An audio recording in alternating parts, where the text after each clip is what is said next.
free people of color and the emancipation of the enslaved posed a very significant problem to the antebellum slaveocracy. To understand this, we have to go back to the beginning. As you've heard me say on this channel before, and you should go watch some of the foundational lessons, the case of Somerset v. Stewart in 1772 set the precedent for the system of white supremacy being the foundation of the system of African slavery in the antebellum South. So let me explain. In the case of Somerset v. Stewart, in a nutshell, Lord Mansfield, the presiding judge, declared that slavery is so odious, it goes so against the rules of nature, that it cannot exist unless there is positive law to sustain it. What that means is, unless there is a law on the books that says you can have slaves, then you can't have slaves, because slavery is opposed to the law of nature. Now, what did antebellum jurists do to rectify this situation? Because 1772 was the colonial period, but eventually you'd have the United States, you'd have the early republic, you'd have the antebellum period. What did jurists, the lawmakers in the slaveholding states, do to get around this idea that you needed a positive law in order to have slavery? They simply argued that Lord Mansfield was wrong. They argued that slavery doesn't go against the law of nature. In fact, the natural condition for Africans and people of African descent is to be in a state of slavery to the superior white race. And they justified this by saying things such as Africans are uncivilized, they don't possess the same intellect as the white person. Therefore, if you put them in a state of slavery to a superior race, the white race, they will become better. Their nature will be made better by the state of slavery. So slavery was the best place for them to be. Now, I get a lot of comments on this channel. Well, Professor, what about free people of color who own slaves? Clearly, black people owning other black people shows that the system of African slavery in the antebellum South was not based on white supremacy and racism. But I argue it has nothing to do with it, right? The simple fact that black people own black people doesn't undermine the white supremacist foundations of the system of slavery in the antebellum United States. We know from law and from case precedent that white people could not be slaves. The only exception came in the 1600s in Maryland, where if a white person had children with an African slave or married an African slave, that at the time those children were born, both the children and the white woman would become slaves. However, that law was repealed, I believe, 10 years after it was enacted, and that is the only instance of a law ever allowing a white individual to be enslaved in the colonies and what would eventually become the United States. So, we know why people couldn't be slaves, and the fact that blacks owned other blacks as slaves doesn't undermine this fact that only Africans and people of African descent could be enslaved in the United States. So I think it's important to look at how the antebellum slaveocrats, how these antebellum jurists looked at free people of color and the hoops they had to jump through in creating this system based on white supremacy and racism. Because if you've watched any previous videos, I talk about emancipation of the enslaved in many of the slaveholding states. And I'll post case law and descriptions in the video and in the video description as well. Most of the antebellum slaveholding states, by the beginning of the Civil War, 1860, 1861, had almost exclusively banned freeing enslaved people within their states, with very limited exceptions. In states where emancipation was still legal, those individuals who were now free had a certain amount of time in which they had to leave the state or they would be re-enslaved. And some states that did allow emancipation did so only with things like legislative consent. So if you were a slave owner, you'd have to petition the state legislature to allow you to free this enslaved person, and you can only imagine how difficult that would have been. So they made it very, very difficult to emancipate any enslaved Africans. Now, why did they do this?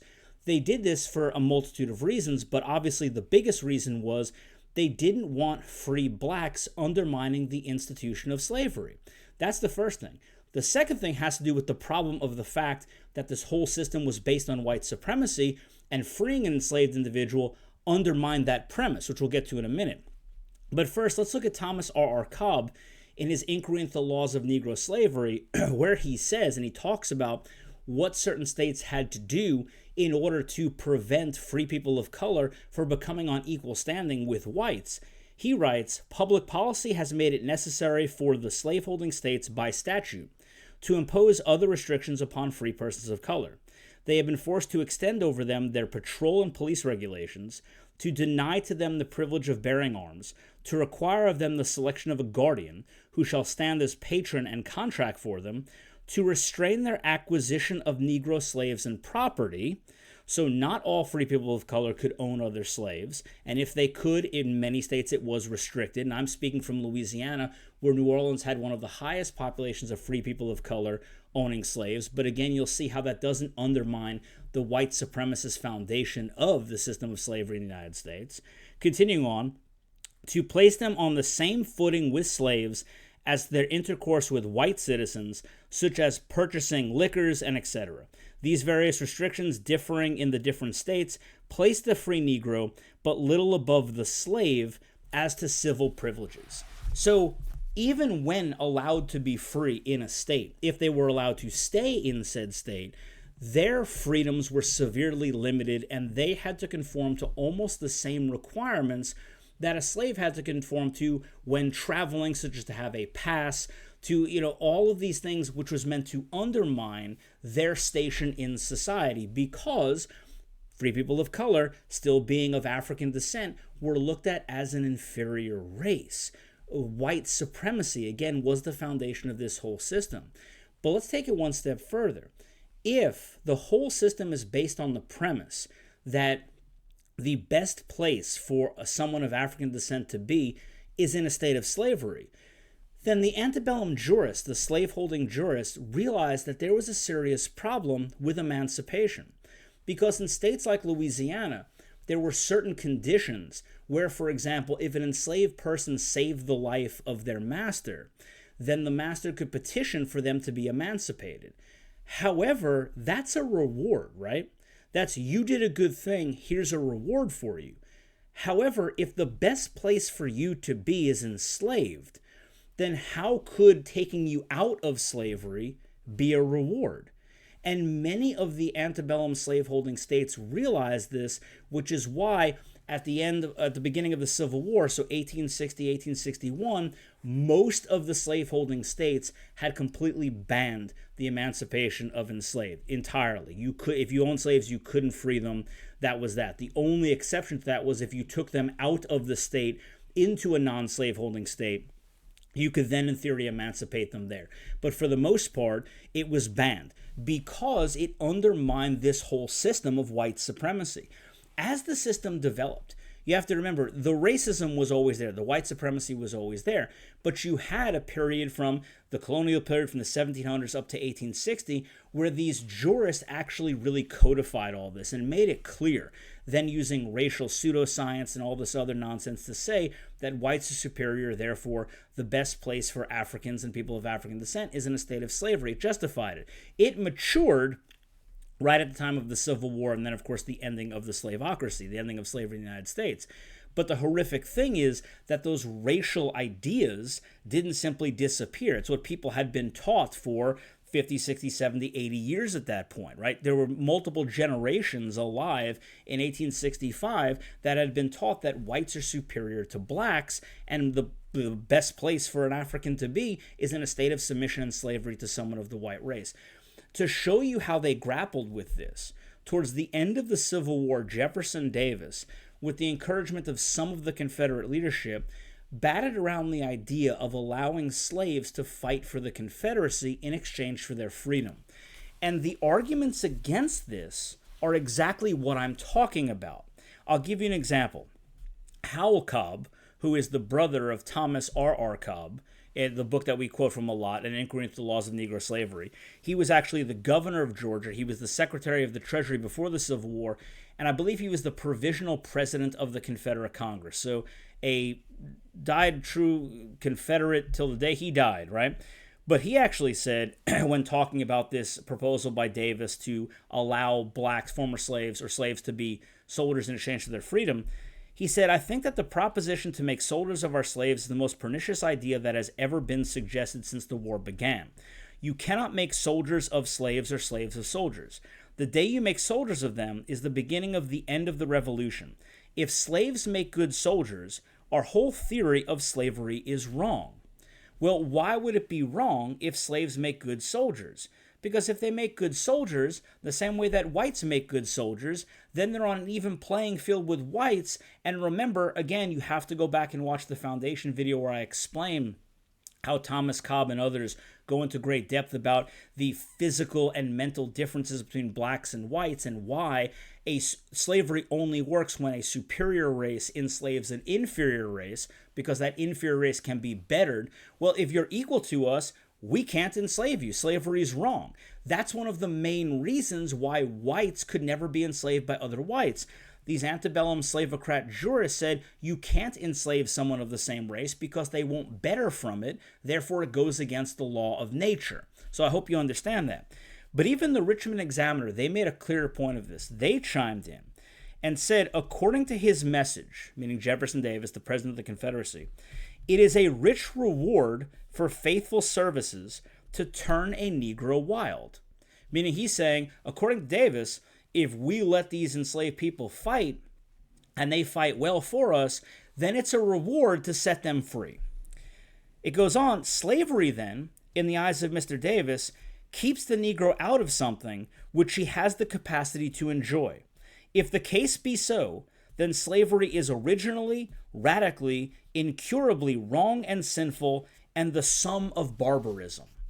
So what the Richmond Examiner was saying is, if taking them out of slavery is a reward, if it's a better place for them to be, then our entire system, our understanding of why we allow Africans and people of African descent to be enslaved is fundamentally flawed. Everything we're fighting for is wrong because our understanding of the nature of man is wrong.